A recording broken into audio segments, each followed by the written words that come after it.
Welcome to True Culture, Building Success from Within, the podcast where we uncover the real strategies behind building teams that thrive and workplaces that people admire and are proud to be part of. I'm your host, Robert Cook, CEO of True Colors International. And with decades of experience in leadership, consulting, and cultural transformation, I will bring you real stories and practical tools to help you shape the culture you've always wanted. Let's get started. Hi, welcome to our podcast, all about culture. I'm your host, Robert Cook. Today, I'm joined by Nancy Hannigan, founder of Dyslexia Connects. Nancy's a certified academic language therapist and licensed dyslexia therapist. With more than 20 years in education, and as someone who has dyslexia herself, Nancy brings a unique perspective of helping students, educators, and families build confidence, resilience, and ultimately success. Nancy, welcome to the show. Thank you for having me. And thanks for joining us. I got to be honest, I met Nancy she was a customer of True Colors who sponsors this podcast. And I don't always invite customers on this, but when I meet a really extraordinary person doing extraordinary things, I just beg, please, if you share passion for culture and have a unique angle to it or history with it, or any unique aspect to it, come share your story. Thank you, Nancy, for joining us. Tell us a little bit about your journey and how you arrived at where you are today. I know your background, our listeners don't, so give us a little bit about you. Thank you for having me on. I probably came across very passionate when I met you the first time, and it's because I am in the process of extending curriculum to teachers to help them how to connect with kids.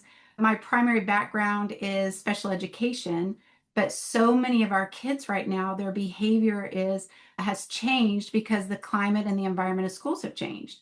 And the skills that I was working inside of special ed actually is starting to really benefit teachers in the classroom. And the number one founding thing that I do is I start with a personality assessment. And I start with us saying, what do we bring to the table? What are we working with? Because you meet students where they're at. And if they don't understand what they are or what they bring or their perspective, then I can't really connect the teacher to the student and then build the skill later. But I've got to build their interest and their connection first. So I start off with culture. I will reference myself as Mrs. D because I was Camp D.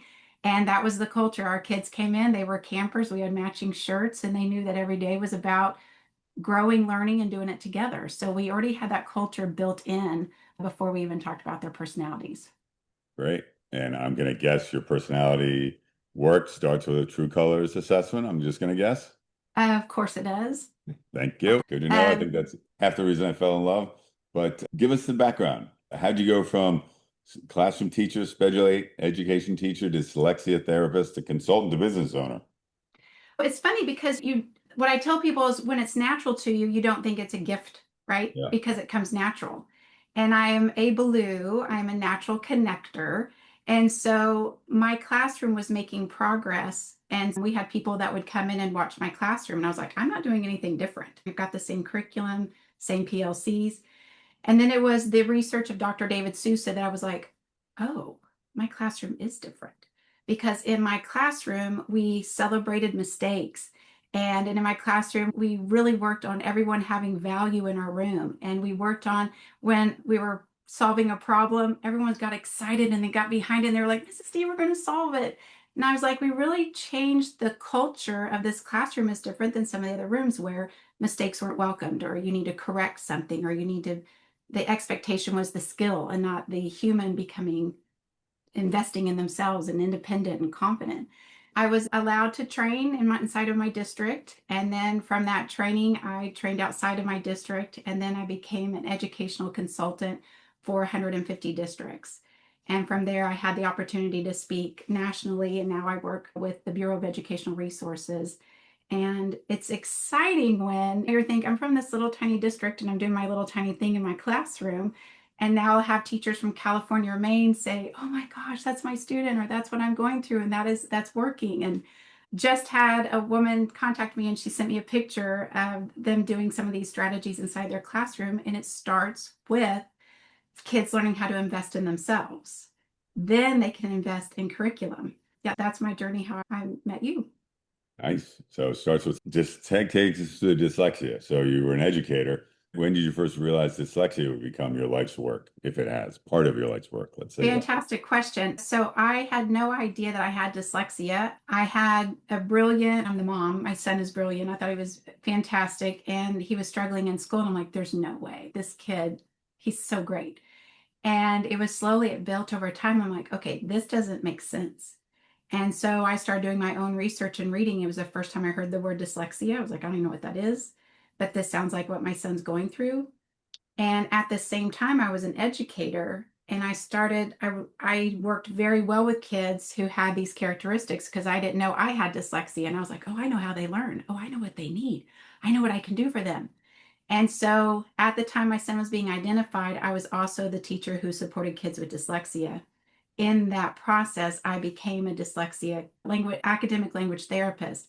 Well, when you become a therapist in our district, you could also evaluate. And to practice evaluation, someone tested me and they're like, Nancy, you have dyslexia. So I was 43 years old when I found out. I'm like, oh my gosh, it explains so much, but I'm successful. And so many people with dyslexia are successful. And I started promoting or educating my staff and other people about the characteristics and how prevalent it is 1 in 5, and how those students are capable, they are learners, they are creative, but they just struggle when they interact with print. And so that may change their perception of themselves, it changes how they interact. And so whenever I get my students inside of a special education session, my first 6 sessions, I never start with the skill. And I start first with the student talking about their experience as a person with dyslexia. And then we identify where it shows up. And then how they want to tackle that has a lot to do with their personality or their natural or affinity to their comprehension style. And that's, sorry, I know I'm rambling, but I get so excited. Oh no, I'll that's cut it off a little bit, but you Dr. got Hugh me. Katz talks about the different types of comprehension. And that's what I do with my kids. I'm like, we will bake. And I'll say, okay, do you want to read the instructions? Do you want to watch me? Do you want to experiment with it? Do you want me to tell you? Do you want to do step by step? Do you want to break it into parts? And they're like, Mrs. D, this is so cool. And I'm like, it is so cool. And I'm making notes of how they like to learn. And I'm making notes. I'm taking note because I love personality. I'm like, okay, they like to navigate it by themselves, or they're the orange and they're like, let's just get dirty and get in there. So their personality and their affinity or their natural sense of gaining comprehension is then what I'm going to build everything off of when I'm teaching them skill. Being dyslexic, I Yeah. didn't realize that I learned differently. I did navigate well through life because I have a sense of humor and I was athletic. So I was able to survive that. But many of my kids, I think, struggled because they didn't have something else to lean into. So working with those kids inside of dyslexia, having it, and then watching my son change his own personality because he was struggling in school. This great, intelligent, creative human, school didn't know how to connect to him. Yeah. And so then that became why culture is so important to me for all my diverse learners. From dyslexia, I went into autism. And so those are my other pumpkins that I also found this is invaluable for them. Fantastic. Wow. Educate me. I think I know, but people have varying levels of dyslexia and autism, of course. How do you interpret how severe someone has it, and how does that change how you educate and teach? Great question. We fall on a continuum. Dyslexia is when the left hemisphere, the language hemisphere, doesn't develop typically. It's atypical. And some students, they need more repetition, or they'll need multimodality to connect a shape or sound, or shape grapheme to sound phoneme. And so the very primary level of learning to read is sound correlation to shape. And that is where the deficit for dyslexia lies. So many of our kids, if they cognitively can see patterns, they can map or see some patterns and they might memorize to read. But true reading, you're decoding. And so you're taking those patterns and seeing them over and over again. What we know through the research of Nancy Young, some kids naturally have orthographic mapping and they can learn to read without much instruction. It's about 5%, 5 to 10%. Then the majority of our kids need some instruction. but a dyslexia student needs explicit, direct, systematic approaches, or the Orton-Gillingham style, in order to use multimodality. Now I'm going to say the Yeah. frontal lobe in the right hemisphere is where they tend to read. And so they like visuals and they like to touch and they need to experience it differently. The other way I've explained it is it's similar to being colorblind. Not the same visually, but meaning if you're colorblind, I can teach you hues and I can teach you the when and where, and you can start identifying that should be red or that should be green, but they might not be able to see it. Right. Many of my students with dyslexia, if they were identified late or didn't go through an Orton-Gillingham program, then they need extra multimodality, the right hemisphere, to help support that left hemisphere to say, oh, that should be a ch sound. That should be a sh sound. And so they need to intellectually understand language, not just acquire it naturally. And that is dyslexia. Okay. And how, when you interpret how dyslexic someone is, that shapes how you teach them. So it becomes much more one-on-one, I assume. Thank you. So that continuum, I have some students who can acquire more naturally and they just need exposure, some repetition. Then I have students who need it over a long period of time. And then I have a population of kids who they either identified late, they now need secondary supports and accommodations. They need that extra time. They need to have it orally read to them. They need to have technology in order to access language.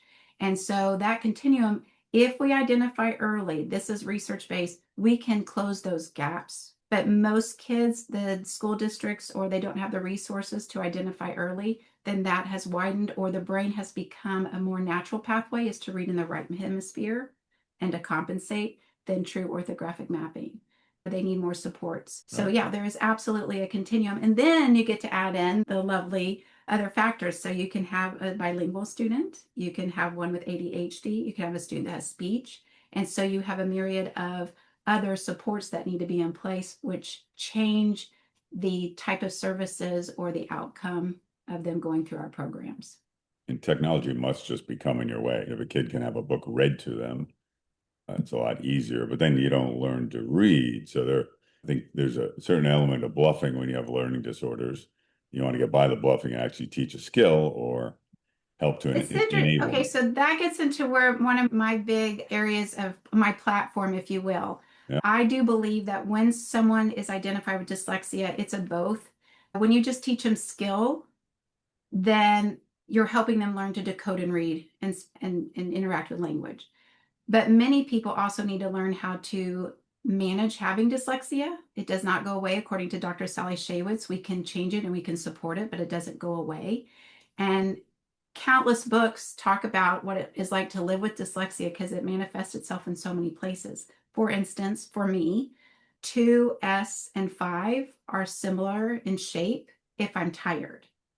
And so when I'm even telling time, I have to anchor it. And that's why I teach my students, you got to anchor the number and that way you see it. It does not change my intellect. It doesn't change that I understand things, but I have a difficulty processing shapes and sounds. So technology has been a wonderful, beautiful thing. And I do believe that as you're going through a dyslexia program to help with reading and language, you also need to be supported in how to navigate books.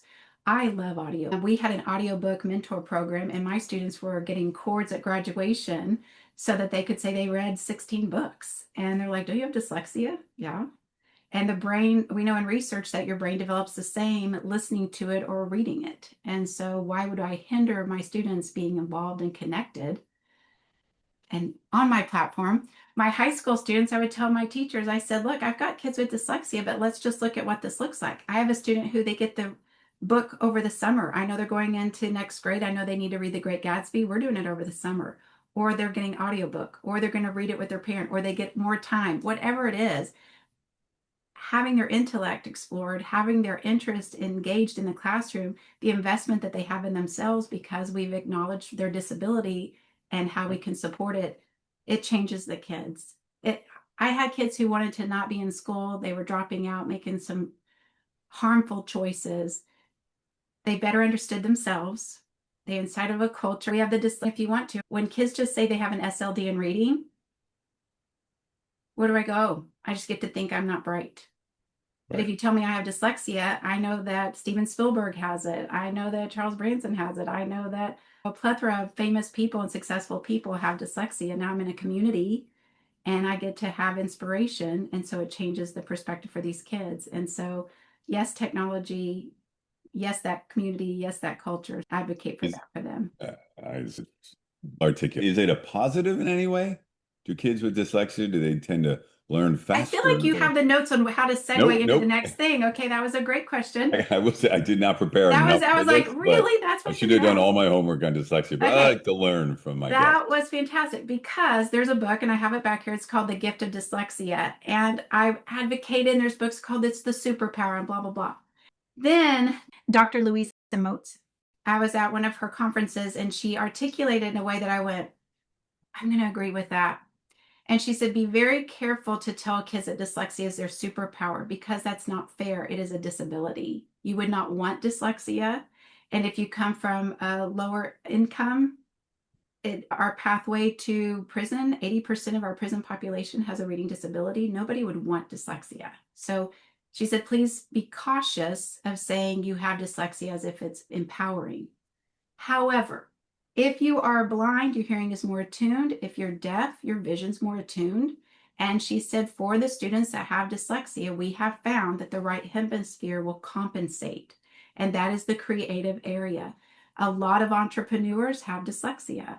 A lot of our authors have dyslexia, a lot of actors. And the reason why is because that hemisphere has been fired up because it's their survival. I have the gift of mimic. And I do believe it was because that's how I would replay back what someone told me, because my language hemisphere, many people with dyslexia, we will connect words. So up and down, left in, out.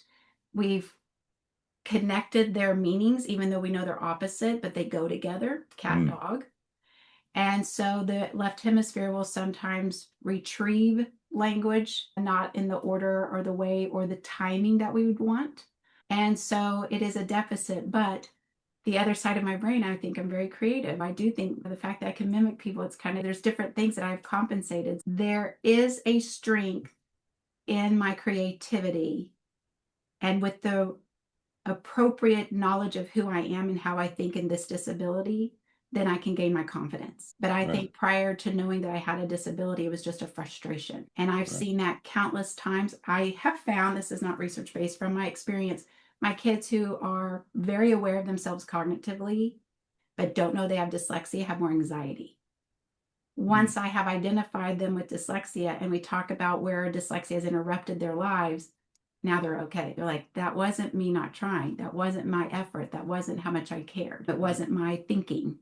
It was that I had dyslexia and it's interrupting my progress. Reframing it.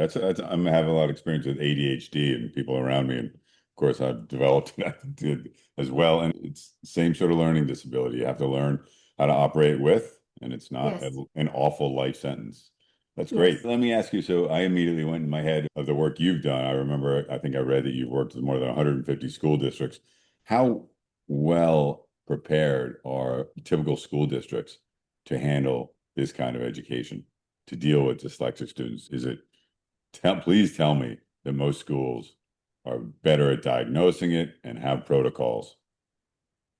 There's in Dr. Sally Shaywitz's book, it said that we knew about it in the late 1800s. We knew it was prevalent. It was in medical journals. I have searched for who wrote this quote. I do not know how to give credit to the quote, but the quote is that dyslexia is a medical condition with an academic prescription. It was in a journal that said that it's so prevalent that in 1904, they felt like we should screen all public schools for dyslexia. So we've had the knowledge, we've had understanding, but it wasn't till Dr. Sally Shaywitz in the 80s we saw dyslexia for the first time on an fMRI machine. We saw that the language hemisphere was different for students with dyslexia than non. So with that information is their funding. And so oftentimes districts may have the knowledge, but they don't have the resources. In 1984-ish, Tyne C. Miller out of Dallas, Texas, wrote the very first law for dyslexia, where they were saying that there would be a correlation between funding and identification and resources and support. So from that, if you go to, it's the Orton Gillingham Society actually turned into the International Dyslexia Association. They have a map and it shows every state that has a handbook. Where there's a handbook, you do see more funding and more support. Now, your question is, are our schools prepared for it? It really is hit or miss. Where I have found the most movement is when a principal or someone in the district has a child with dyslexia and they learn more and they see the results, and then you get the district or the school behind it. Where I was in the 150 districts, my one-on-one exposure, because it was tied to funding and because it was then being held accountable, we were having increased rates of identification and services. So the states made it a requirement. If you're going to get funding, you have to support this. Correct. But it started out when Alet Cox started training in the 50s. It was primarily private pay. It was parents that could afford these type of services. So this is state by state. So it's not every state. Correct. And now that there's somewhat of a shift of where special education is going to land federally, I think it's even more important. Many of these practices or this culture that I'm hoping to serve these kids, you're going to see classroom teachers having them in their rooms, and we want them equipped for that connection. Many of our kids get disciplined for behavior because that has been proven as well, that a child would rather be known for being trouble than to be stupid. And so they start misbehaving, and then we put them in the category of behavior when most of these kids, they have a reading deficit and I could read, right? So they're like, I can read, but they read slowly, or they need support, or they just haven't been acknowledged that this is what is happening and their experience is dyslexia. So let me ask this question. What have you noticed among schools that do a good job? How do they approach it? And then maybe tell me what your platform is, and how do you sell that to schools? Do you teach it to schools? Great question. So initially, I was through a program that the schools could ask us to come in. And so they've invited us in. So if they've invited us, they're asking for that guidance. Currently, I consult, and it is generally right now, it's a teacher who really wants it. She's a reading specialist and she needs help. And then my platform is to talk to administration and just say, let me show you your dropout rate, your reading scores that are below the 40th percentile, where you stack up against the nation or stack up state. This is a proven program, and I can promise you, which that's a big delivery, but I can promise you in 3 years, if you do structured literacy and we work on our identification through the tier system, and those of you that don't talk education, we have a tier system. All kids are tier 1. Kids who need targeted instruction are tier 2, and kids who need explicit instruction, tier 3. That's where kids with dyslexia lie. But you come into the school districts and talk to them about these systems work. We can show you. And one of the districts I was in with the superintendent and their teaching and learning and their reading specialist, and we just looked at our data. We were year 2 and we flipped it. All the kids that were failing were the majority, and now we flipped it. We're close to the percentages that are supposed to be accurate. So it works. But we don't just come in. This is why I'm on this podcast. We don't come in talking about what our skill is or where we're going to be headed. The first thing we do is we connect. And so I do start off with, we've got to know how we're going to communicate with each other. And at my regional center, outside of our doors, were all of our ribbon colors. So when I know I'm a blue talking to a green, the first thing I want to do is to say, how am I going to adjust my intention so that we're actually going to communicate and connect? And we put the goal in front of us, and then we value what we both bring to the perception or our skill, and then we attack it together. And that is what I do when I go into districts. The first thing I do is I don't talk literacy. I talk what's our connection. I talk about who's the one that's really excited about it. And administrators speak data, right? So yeah, sure. And accountability and funding. And so I want to make sure, and their personalities are logic, fact, where are we going? What do we need? And most of our teachers are blues, and we're like, I feel like this, and I want the kids to grow. And how do I get those two conversations on the same goal? And that's what I do first. Is we talk about True Colors is designed a culture survey and also a engagement survey. So if you want to look at those, it may be an extra tool for you available to all our facilitators. There's the plug, but you need data. You absolutely need data. So the schools that are doing it right, they're doing what? They're having, do they know what to do according to you? They might not do exactly your platform, but Do let's you get know to what your I have platform. found? What are schools that are doing it well? Most of my schools that are success, I didn't mean to interrupt you, just got me Sure. excited. The schools that are doing it well are the ones that actually have all the puzzle pieces. They just Right. need the person that put the puzzle pieces all together. What are And those puzzle pieces? you've got a teacher who that has been trained in Orton Gillingham. You have a COUT. You have a teacher who understands kids with dyslexia. What our district was doing that I thought was what everyone did. When I got into all these 150 districts, I was like, wow, I didn't know we were doing something so unique. We train within our own district in the summertime. It was my district university. And so we were training each other. We were like, who's got a strength?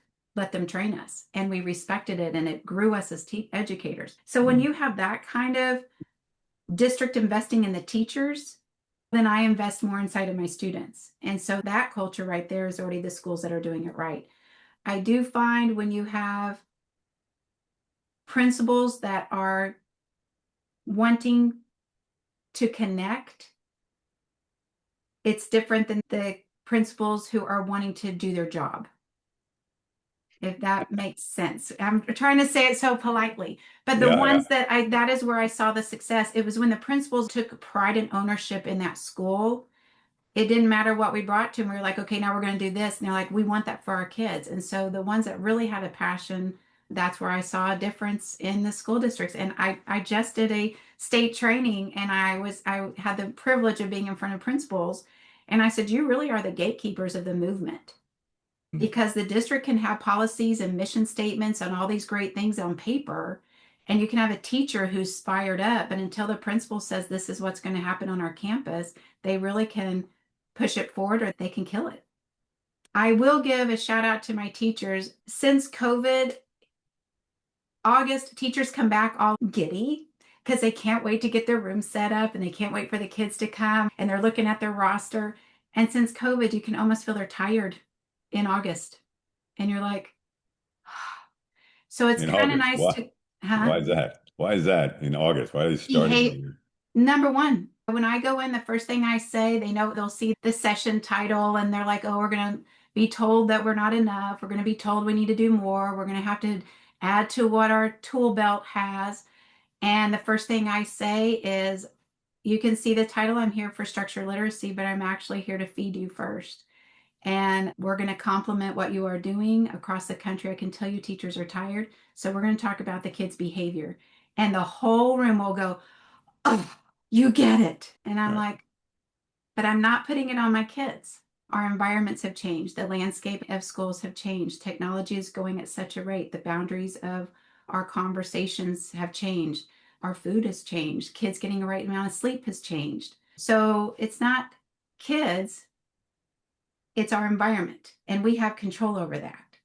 And so I really empower us. And the other thing, not to plug again, but I have to say, if you go back, Hippocrates, if I said it correctly, that was You the did. very first beginning of what are the four categories of human nature. And I teach the Socratic method. So, of course, I'm in love with Socrates. And one of the things he talks about is know thyself, which is what are my limits? What is my value? And what's my nature? That has not changed. And so that's why it is so important for our kids as educators, if we're tired and we're like, I'm fighting the kids, I'm fighting the behavior, I'm fighting these changes, let's take a minute and celebrate humanity and celebrate these beautiful kids. And if you are alternatively certified and you're doing this to get a paycheck, make this count, make Right. this matter, make this important because those kids are influenced by you, whether you like it or not. They're going to learn they hate education, they hate school, and they hate learning, or they're going to be fired up about it. I cannot speak high enough about feeding our teachers because they're working so hard. Yeah. Feed them the right resources and plugging in that connection. And I've said this a million times. I walk in and I meet all them. I'm like, what do you do? And what grade are you teaching? And why are you here? And blah, blah, blah, blah, blah. And then I go to the front and I say, I just interviewed all of you. Not one person here told me that they are on this campus because the curriculum rocks. Not one person said it was because of the adoption of their curriculum, which that's our tool. Every one of you said, I feel valued. I feel respected. I feel connected. You chose to be at this campus because of how you feel and how you're valued. And that's what happens to our students. If they feel valued and respected and connected, their learning is exponential. And I believe that foundation is know thyself. And so the two rules of my classroom, I think I said them earlier, is to think of others and to respect their learning environment. And I'd have people come in my room and go, oh, you got all the good kids. I was like, oh, no, I didn't. I have kids. I have beautiful campers, but I had kids on IEPs and kids with oppositional defiance and kids that were struggling and had disabilities, but they had such a respect and such a great culture that our kids were able to make that academic growth. And that's what threw me into special education, because as a classroom teacher, I did love kids who struggled. It didn't matter if it was economically, behaviorally. I Yeah, look, enjoyed meeting them where they were at. teachers always say they need more resources, right? And that sort of training, that sort of raising of awareness doesn't cost a whole heck of a lot, right? It's really just where you start. So when you walk into a school, how do you know how do you know what their culture looks like? How do you know that the culture really supports all learners? You know what? What is beautiful is I've been in campuses that I was told that the principal would be resistant or the Hmm. principal might not be excited about this. And you feed the principal too, right? You kind of learn what is going on for that principal and what they were needing and what the direction they intended. I always go back, what was your intention or what was your hope? What did you want for your campus?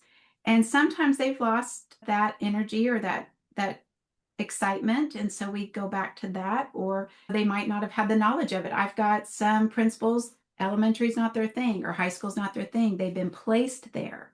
And so we navigate what they need out of their year. And then we look at the date, or I go back to personality and adjust to what their needs are. And if they are data driven, then we go through, here's how we can feed your teachers. We know every teacher will work for Blue Jeans and Coca-Cola from Sonic. Like all of us, we like praise, blue jeans, and Coke. So that's who we are, most of us. And so one of my trainings, one of our principals, I know it sounds so simple. Those of you in the corporate world, you're like, what? Our principal went around with a cart with just extra school supplies. I don't know if you all know how much of that comes out of our own pocket. Oh, I hear that from teachers all the time. I'm shocked when teachers have to get in their own pockets to get Oh, school supplies. that's another day. So that type of connection with the principal and feeding the principal and giving the principal what they needed. And they're like, wow. And then you have that conversation of, we've already got Betty in second grade who's Orton Gillingham trained, or she's wanting to go through it. Do you have a foundation? Oh, yeah, we do. Let's talk to the foundation, say we have literacy support. Let's find some funding so you can do for your teachers that I know you just told me that you were wanting to do. And then we find those resources together. And my job is best when I work myself out of a job. Year two, they're like calling me less. In year three, they just call to tell me it's working. And you're like, that's what I want to do. You guys have the resources, you have the passion. And a lot of times they're there, or we're like, the curriculum adoption's coming up. Let's look at Orton Gillingham, or what can we do that are free, or what there's so much to hold in education right now, who to delegate it to. And those of you not in our field, you can go in, the superintendent's also the bus driver. He's also who's serving hot dogs at the football game. And he's also the one that's doing all the testing on state testing. The hats that they wear, and they're worn out. Yeah. And so we want to go in and feed our administration and feed our teachers, and where you are really, truly, and I'm not being cheesy, but you're working smarter. And when you have more energy, then you are more productive. And it's beautiful to watch the districts kind of high-fiving each other. We were butting heads last year, and you're like, and now you guys see yourselves as really working together for the same thing, and then you're seeing the outcome for the kids. So that's not a pill. Tell me what about your platform. I have the pleasure of being an entrepreneur now. I was inside of a regional center. So the state of Texas is broken up into 20 educational regions. And I was the Dallas regional dyslexia consultant and had the privilege of going out on my own. And I basically do the same type of support. I'm like a liaison between of what the state is expecting and how the school can implement. And what I get to come in is be the outside lens. I think you, in any profession, I would assume that sometimes when you're too close, someone can say something and it rubs you wrong. But when someone from the outside says it, you're like, oh, okay, that's said so much clearly. You're like, I said what you said. All So right. it's nice to have an outside consultant to come in and have an accurate perspective. So that way I can say, these are the things that you're bringing, and here's the places that we can do improvement and navigate that and build a unique plan. My goal is always to have a 5-year plan. We execute year 1 and 2 pretty much to the plan. Year 3, 4, and 5, we make the adjustments as necessary, but we start on a plan and then we watch the districts grow in that, not just structured literacy, but in that connection. And one of the goals is behavior. It really, every school district I talk to, behavior is the number one right now. And wean the screens. Here we got them on technology and it has this great place, but Yeah. kids need some downtime. Kids need to relax their brain time. We have overstimulated them. Little tiny tangent. Mike, can I tangent a little? Sure. This goes with behavior. Early childhood development. Who am I is based off of my parents.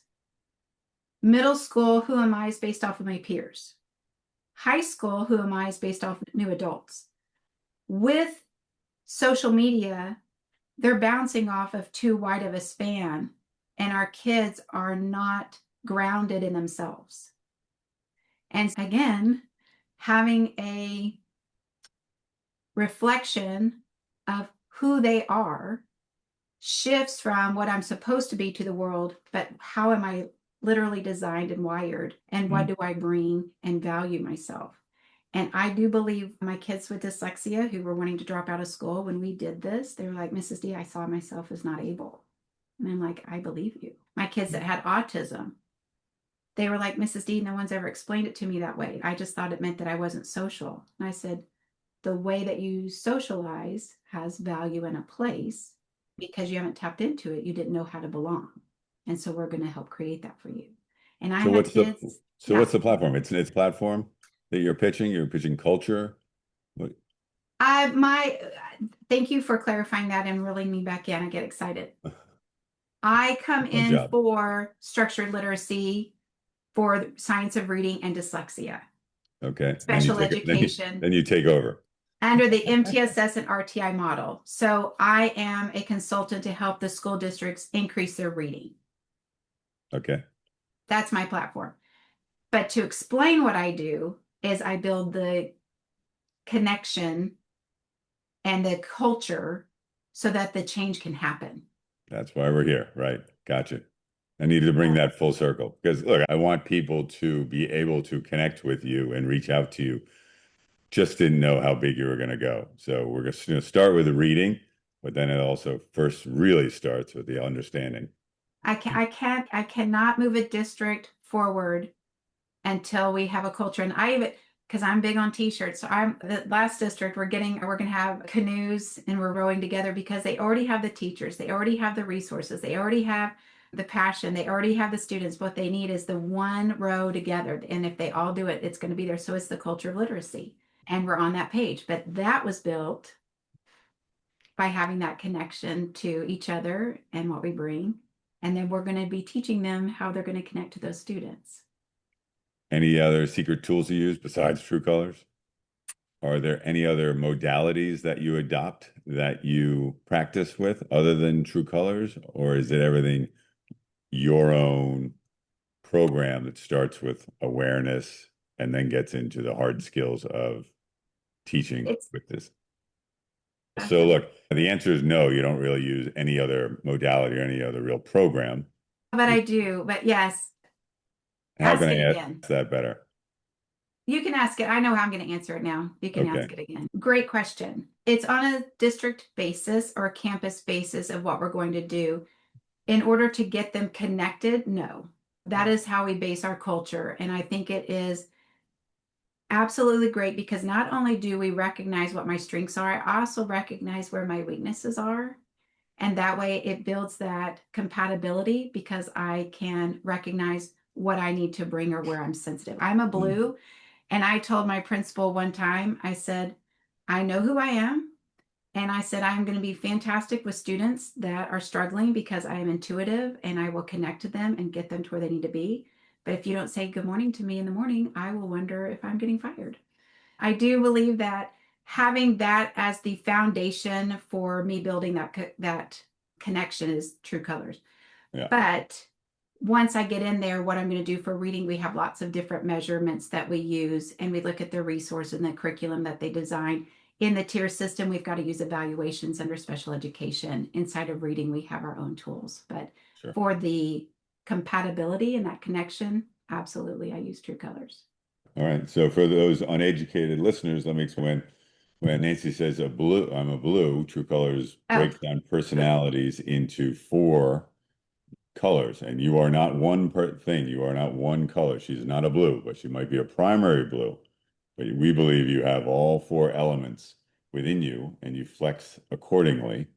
And you might even change your order of personality traits or colors. Your true color spectrum can change over the years based on situations or what needs arise. So that primary blue is that primary empath.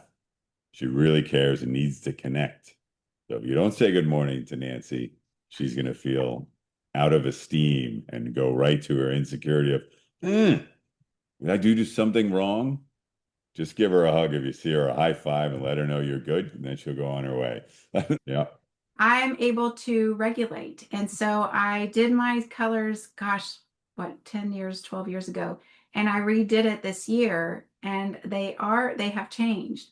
And I love that because my awareness has evolved, and working with different people, I can see how much I value other strengths.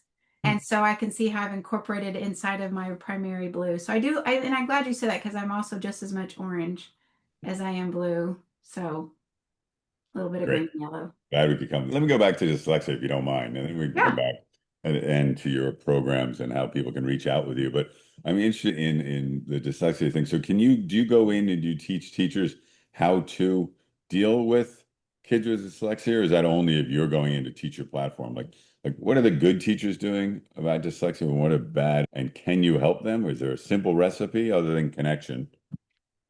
So correct. Since dyslexia is on a continuum, then there's different ways that we want to navigate that with students. And so a classroom teacher, I'm working with them inside the classroom. I've got to work on how do I use accommodations. And like I said earlier, you may have a student who needs a lot of support and they may go into another classroom and get that support, or you may have a student who just needed extended time. So first, I go in and I teach my educators, my classroom teachers, what are the characteristics of dyslexia. Many of them will have a student in their room. They're like, they don't know they have a disability. They're like, he just needs more time, or he needs me to read to him, or needs me to organize it. And so that right there is a huge indicator for them to say, wow, I think this is dyslexia. So that's where there's improvement of identification, characteristics, and support. So that level of identification that has improved over the years, Depends on your generally, state and broadly district. speaking. Yeah. It's Yeah. 1 in 5 people have characteristics of dyslexia. And as you see a state have a state handbook, you are starting to see the identification improve. They tend to keep them inside of the tier system, meaning they want to continue to do support and not put them into special education. And I understand the logic behind that, in that they're like, we want to maximize how we support in the classroom. But my personal experience, it's like having a cavity and saying, just keep brushing and flossing it. You might delay it turning into root canal, but if you never actually tend to it, you're looking at damage. That is what happens when you prolong an identification for a student with dyslexia. It doesn't get better. You prolong their dependency on teachers instead of learning how to be independent because they understand their disability. And so that is my platform, is how do we support these kids with dyslexia, have them have an accurate perspective of themselves?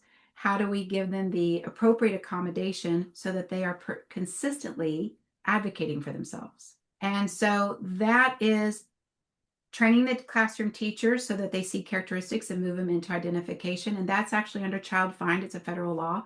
If you suspect a disability, you are to refer. The other thing is, once they are identified with dyslexia, the dyslexia therapist, I work with them there's training centers across the country. There's different programs that are Orton Gillingham. Where I feel like I am an additional support is for them to have a comprehensive approach or coaching model with dyslexia. And it's how do they learn to live with it? And here's an example.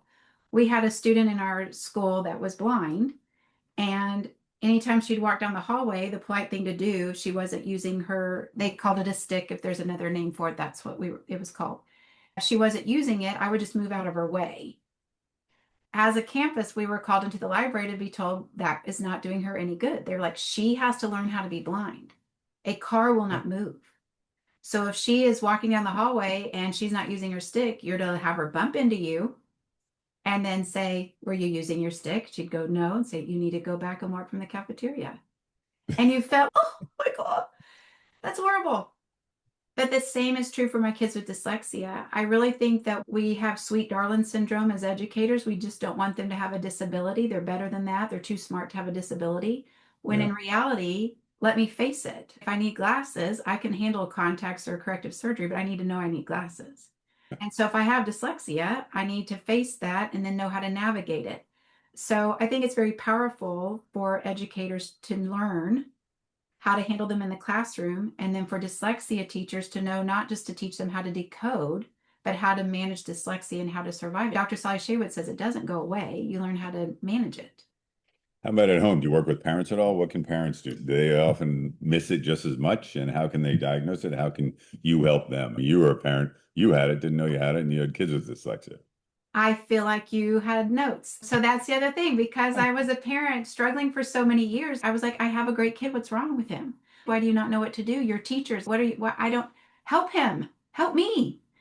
And so when he got identified, that became my other big passion. And so I went to my principal and I said, I'm outside the box thinker. And he was like, what do you have, Nancy? And I said, I want a parent night for the whole district. He was like, okay. So we had every October is Dyslexia Awareness Month. And so we have a parent night and we show movies about dyslexia. There's several documentaries out there. And then in the spring, we would do a parent night that offered technology or resources, how to connect them. In the state of Texas, there's actually resources to help you pay for college. How do I get those resources? How do I get support on taking a state exam or ACTs with what type of accommodations? What technology is available to me for free?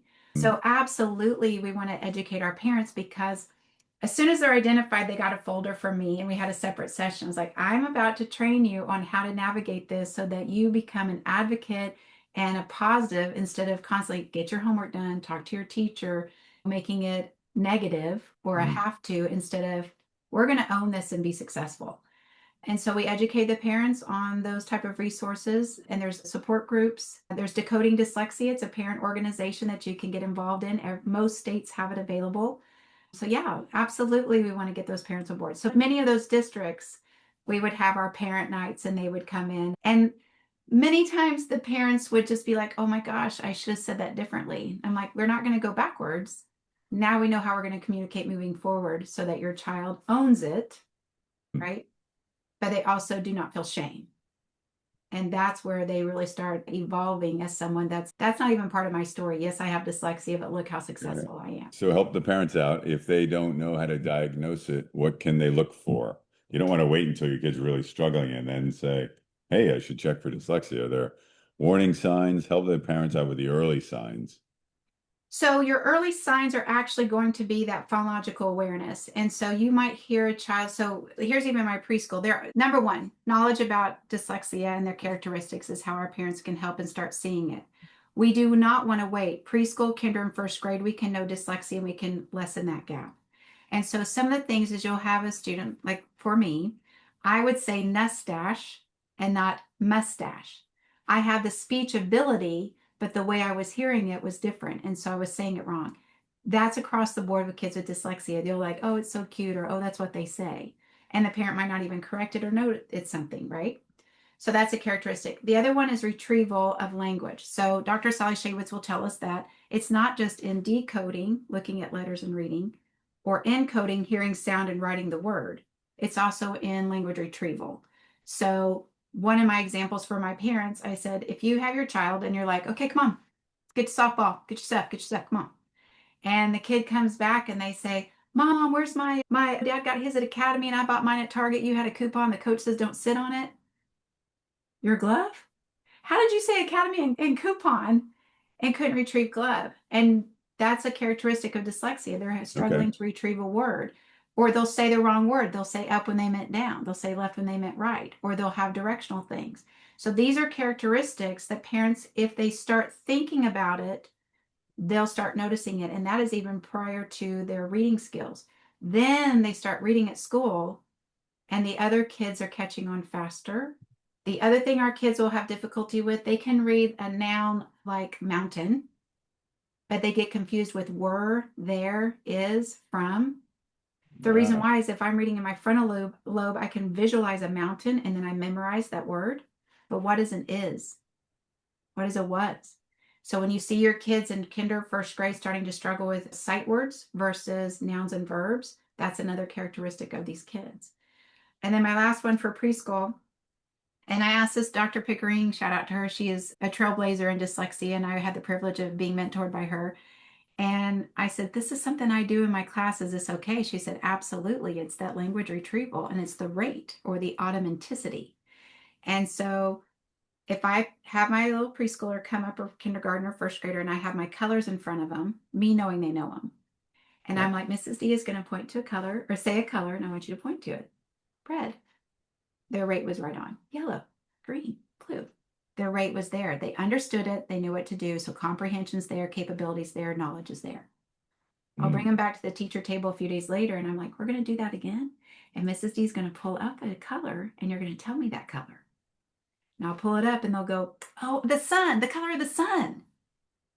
They knew yellow. They have comprehension. They have the rate of understanding, but weren't able to have the rate of retrieval of the word. Right. That again is a characteristic of dyslexia. I wish if I had a magic wand, I would be in pediatricians' offices. That was one of the avenues that I did explore. I feel like just as much as you need to know the characteristics of the flu or strep, you need to know what language characteristics are. It's one of the most prevalent reading disabilities. And if parents knew what they were looking for, I think that they would know early. So early Mm. identification is key. It should be kindergarten and first and second grade, because from third grade on, we read to learn. And so it's critical that it's early. But most districts, they wait for the tier system to work. And Yeah. then they get into third and fourth grade. And then by fifth grade, you have a delayed reader. You're always hearing stories like yours, where I didn't learn I had it till I was an adult. And I think I'm guessing a lot of that comes with lack of earlier identification tools, but also masking. And I'm wondering if technology is playing more of a negative than a positive. So can help a kid that doesn't read learn, but it can also be a masking agent. PT or any of these models, they can help a kid write a paper when they can't really recall or communicate well. So Reader Come benefit. Home is a phenomenal book on our attention span, the pathways that we're learning to read. And one of the examples is think about newspapers. You'd read the front and you'd go to the back, or magazines. And now, me included, I'm just skimming. I'm getting wider volume, less depth in a lot of the things that I'm acquiring with so much information coming in. And it's changing the way my brain is wired for path of least resistance. My brain is designed for energy. And so it's going to discern from my amygdala what's important and what's not important. Yeah. And that brain is keeping up with how technology is. Why would I learn how to do some stuff when I'm like, I can just, hey Siri. But yeah, it's changing our learners. Absolutely. Now there are algorithms that just tell you what's important. You don't even need to figure it out yourself. Yeah. Is there hope for us? You know what? I actually preparing for this, I gained a lot of hope because human nature hasn't changed. And the value of what we strive for. Actually, the Odyssey, it was written, what are we looking for? The love connection, our pride, anger. We're still the same beings. And so we're just going to adjust again. I hope that with AI, we emphasize the importance of human connection. I cannot tell you how many times I do a call center, and when it's a person, I'm like, oh, it's a human. So I hope that we capture that inside of schools and we make that the priority, that human connection is the most important thing that we want to teach our kids, and Amen. that reading is just a tool. Technology is just a tool, but the direction that we want to go is valuing each other's differences and moving us forward together. That's what school's supposed to be, that. You're a walking poster for True Colors. I love it. Let me ask, so I love the conversation. Be an advisor. What advice would you give to parents who are just sort of starting the dyslexia journey? And then what advice would you give educators who are sort of entering the profession today about dyslexia and learning disabilities? The most important thing right now is I enjoy that I had a diagnostic lens when my students came in. Instead of me expecting, I'm going to teach this way this year, this is what the kids are going to learn. It was more the kids were coming to me, and my job was to look at it more individual.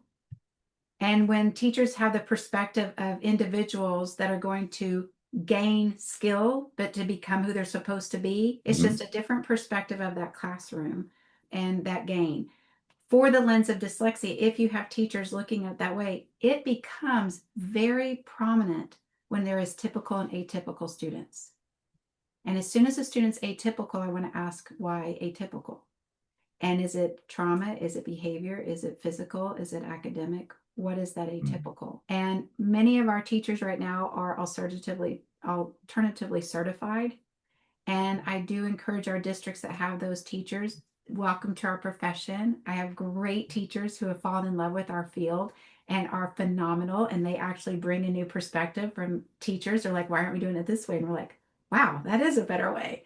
So I love that they've entered our field, but we also want to make sure that they have the background or information that we had on typical and atypical development. And we recognize those. And even in parents, I didn't know with my own son. And I had a background in education, but I did not have the background in the development of reading. And I didn't know what he was supposed to have already acquired. I didn't realize that he had different sound association. I didn't realize when he was saying, Mom, Mom, what's that thing? I didn't know. So it's the knowledge of those characteristics. And then once you know that awareness, do what I did. Once I knew, I couldn't stop talking about it. And it's beautiful to watch other teachers say, I have not been to one training yet. I've been doing this over 10 years now. I've not had one training where I didn't have someone say, you know what, I think my uncle, or I think my son, I think me. And I'm like, it happens every single time I train. Someone's that you just changed my trajectory, you just changed my life because now I have more information. So my takeaway is being knowledgeable of reading development and the characteristics of dyslexia so that you can support those that aren't making progress. I do think in our schools, they think time's going to heal this. And it's the reverse. We've got to manage that time better because it's so important early. Thank you for asking that takeaway. It is. It is. I was going to ask what's the biggest misperception about it at the school level, but you just gave it. The time will heal. Just read more. No. Practice. Doing like we already know, doing the same thing over that's madness. These kids need it differently. And I just keep going on and on about because they engage you orally with intellect or creativity or their character, the number one word used for kids with dyslexia is lazy. They just say, you know what? They're just lazy. And I tell my kids, when you've been told you're lazy, celebrate that. That means they see your value, but they don't understand why you're not producing. And so that means we've got to have accommodations for you because you're not able to produce and print at the level you can understand or create. That's a beautiful reframing. I love it.